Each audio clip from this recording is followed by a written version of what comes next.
नमस्कार, मी पंढरनाथ ठोंबरे आपलं स्वागत करतो। सध्या महापालिकेच्या निवडणुका सुरू आहेत आणि या निवडणुकीच्या धामधुकीमध्ये महायुतीच्या तिन्ही पक्षामध्ये जोरदार जुंपल्याचे आपल्याला दिसतंय। महापालिकेमध्ये महायुती केवळ मुंबईमध्ये एकत्र लढते, बाकी ठिकाणी सर्वत्र जवळपास महायुती म्हणजे जे घटक पक्ष आहेत राष्ट्रवादी काँग्रेस, शिवसेना आणि राष्ट्रवादी हे 16वर लढत आहेत। काही ठिकाणी त्यांनी महायुती जरी केली असली तरी एकमेकांच्या विरोधात लढण्यासाठी हे तिन्ही पक्षांचे नेते लुटूपुटूची लढाई खेळत आहेत की खरोखरच या तिघांमध्ये झुंपली हे येणाऱ्या काळात आपल्याला दिसेलच। मात्र निवडणुकीच्या काळात तरी सध्या ते एकमेकावर खूप आरोप करताना दिसत आहेत। यामध्ये अजितदादा कालच बोलले की माझ्यावर 70,000 कोटीचा घोटाळा असूनही ज्या लोकांनी माझ्यावर आरोप केले त्या लोकांबरोबरच मी सत्तेत आहे। त्यामुळे आता शिवसेना उभाटा गटाचे खासदार संजय राऊत यांनी एक प्रश्न उपस्थित केला आहे की अजित पवार यांच्यावर आरोप करणारे मुख्यमंत्री देवेंद्र फडणवीस यांनी अजित पवार यांच्या विरोधामध्ये सिंचन घोटाळ्याच्या प्रकरणामध्ये रान उठवलं होतं। सिंचन घोटाळ्या संदर्भात गाडीभर पुरावेही अजित पवार यांच्या विरोधात फडणवीस यांनी दिले होते, तेव्हा ते विरोधी पक्षनेते होते। आता सत्ताधारी आहेत, भाजपाचा केंद्रातही सत्ता आहे, इथेही सत्ता आहे।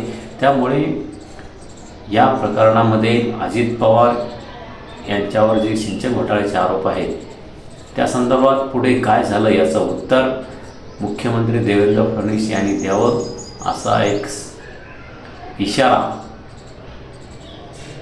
खासदार संजय राऊत यांनी फडणवीस यांना दिलेला आहे। त्यामुळे आता फडणवीस या संदर्भात काय भूमिका घेत आहेत याकडे सर्व राज्याचं लक्ष लागून आहे। मात्र अजित पवार यांनी असं बोलून भाजपाशी पंगा घेतलेला आहे का, भाजपाने त्यांच्यामध्ये दुरावा निर्माण झालेला आहे का, असं चित्र आता सध्या महापालिकेच्या निवडणुकीत आपल्याला दिसतंय। कारण पिंपरी चिंचवड असो, पुणे असो, छत्रपती संभाजीनगर असो, अनेक ठिकाणी अजित पवार यांचा जो राष्ट्रवादी काँग्रेस पक्ष आहे तो 16वर लढतोय। शरदचंद्र पवार आणि अजित पवार यांच्या दोन्ही राष्ट्रवादी पुन्हा एकत्र येण्याच्या हालचाली सुरू झालेल्या आहेत आणि त्यामुळे अजित पवार आणि शरदचंद्र पवार एकत्र येणार।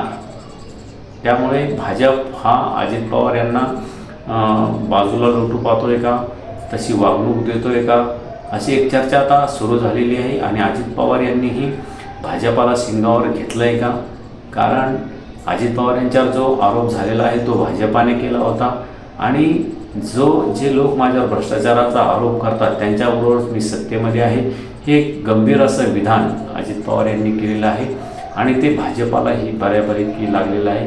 या संदर्भात त्यांचे प्रदेशाध्यक्ष रवींद्र चव्हाण यांनीही एक स्टेटमेंट दिलेलं आहे की आम्ही जर आरोप केले तर अजित पवार यांना फार अवघड जाईल। मात्र भाजपाच्या आरोपाची हवा, त्यांचा जो आरोपाचा बॉम्ब आहे तो फुसका निघतो हे आपल्याला गेल्या काही वर्षामध्ये दिसलं। कारण भाजपाने अजित पवार यांच्यावर 70 कोटीचा आरोप करूनही 70,000 कोटीचा आरोप करूनही त्यामध्ये काही पुढं आलेलं नाही। या संदर्भात नरेंद्र मोदी जे भारताचे पंतप्रधान आहेत त्यांनीही अजित पवार यांच्यावर असा आरोप केला होता की राष्ट्रवादीवर हजारो कोटीचा घोटाळा होतोय, असा आरोप होतोय।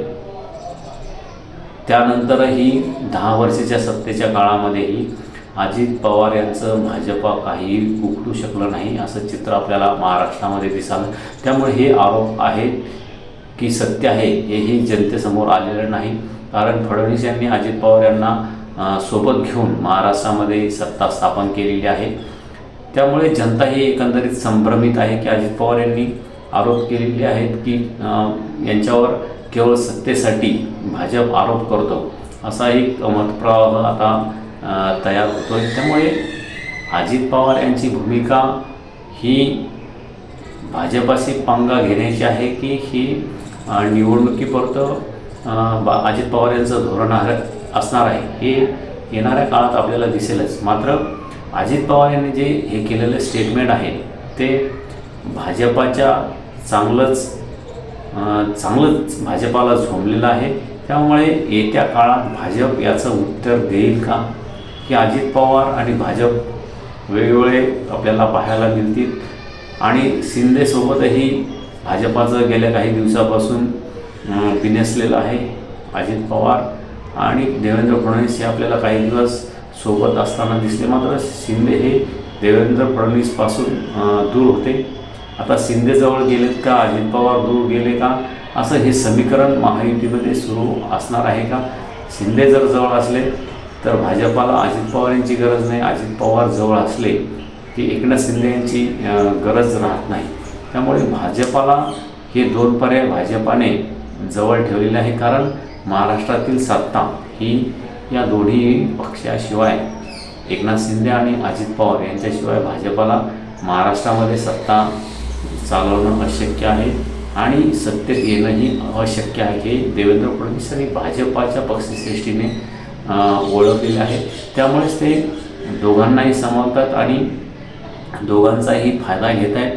मात्र जेव्हा भाजपाच्या महाराष्ट्रातील एक नंबरचा पक्ष होण्याचा विषय येतो, मोठा भाऊ होण्याचा विषय येतो, तेव्हा भाजपाकडून अजित पवार असो की एकनाथ शिंदे असो यांना दूर लोटलं जातं.